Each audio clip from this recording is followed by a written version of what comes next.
That looks amazing. Ewan clearly enjoyed his time in Dubai. I didn't know that coffee was such a big part of Dubai culture, so important that they offer it during the welcoming ceremony, that and dates when you enter someone's home. Well, part of the media group that toured Dubai with Ewan was Tessa, who's a food editor as well for News 24. Good morning, welcome to Expresso. Thanks for having me. I must tell you, I smell coffee, I see amazing things in front of us, but before we do anything, what was your experience of the coffee culture in Dubai? So I didn't realize, but every single day they start their day with a small thimbleful of coffee, black coffee, and it's highly spiced. It's got lots of cardamom in it. And it was a bit hectic for me. I could just handle a little bit. And then they have that with a date. Okay. That's all that they have. So you have that bitter and that sweet combination together, hey? That's got to be good. But I see dates in front of us as well as some interesting ingredients. Are you making muffins for us this morning? I am. I thought I would take the elements or the traditional ingredients that they have there and just bring it into something that's familiar to us. Okay. And I don't know, I eat muffins quite often. Definitely. It's a big part of South African breakfasts. Yeah. Okay, so take us through the ingredients that we have here. Okay, so we've got the dry ingredients. We've got some flour, and then I'm just going to add some sugar. Okay. Just a little bit because the dates are really sweet. Some cinnamon, they love their spices, and some nutmeg. And then we're just going to put some baking powder in, just to make them rise. A little bit of bicarb. I mean, I'm sure you've made muffins before. They're so easy. Some salt, a little bit of lemon zest. I always put some lemon zest in my muffins just to give it that extra. So while you're mixing that up, I'm sure we're all used to muffins as South Africans. I mean, we enjoy it so much during our breakfast. But from your experience, what was a typical Bedouin breakfast like in Dubai? So what they usually have is, sorry, I'm just going to add some buttermilk now. Alrighty. And the rest of the wet ingredients. Go for it. Can I help you? Yeah, you can just pop it all in.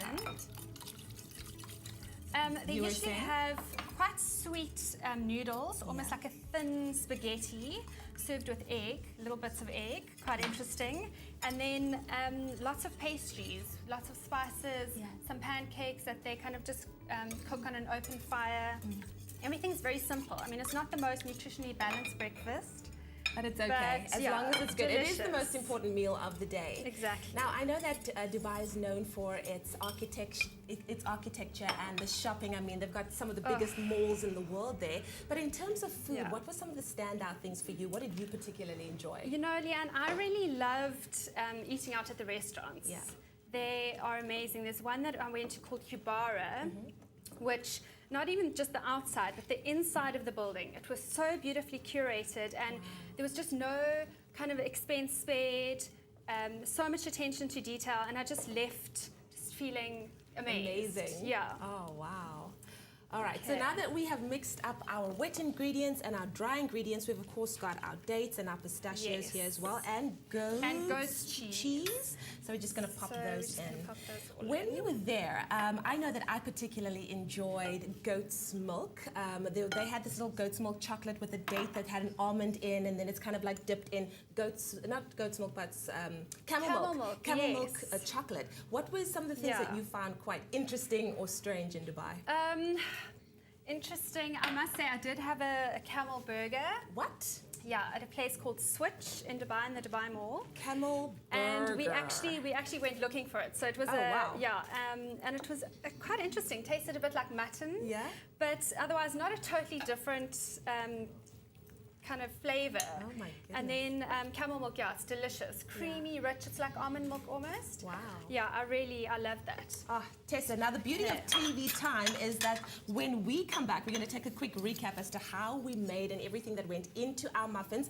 The keyword this morning is sweet. SMS that to 33728. We'll send you your shopping list and the link to the actual recipe, and you could make this yourself. Let's take one more look at everything Tessa did to make these muffins.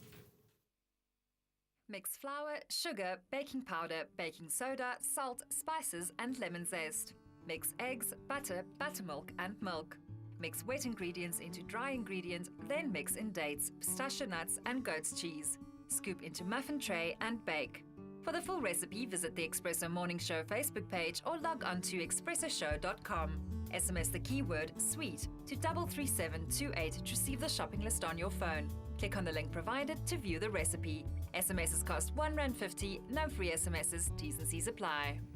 That keyword again is sweet. SMS it to 33728. We'll send you your shopping list and the link to the recipe, and you could be making these delicious pistachio, date and goat's cheese muffins yourself. Courtesy of Tessa and her experience in Dubai. They look absolutely amazing. We've got our coffee. It's going to be so good. Thank you, Tessa, for being here and for spoiling us like this. Anytime. Wonderful stuff. Well, we're spoiling you here on Expresso with some financial fitness tips and trends with our Nedbank News Network.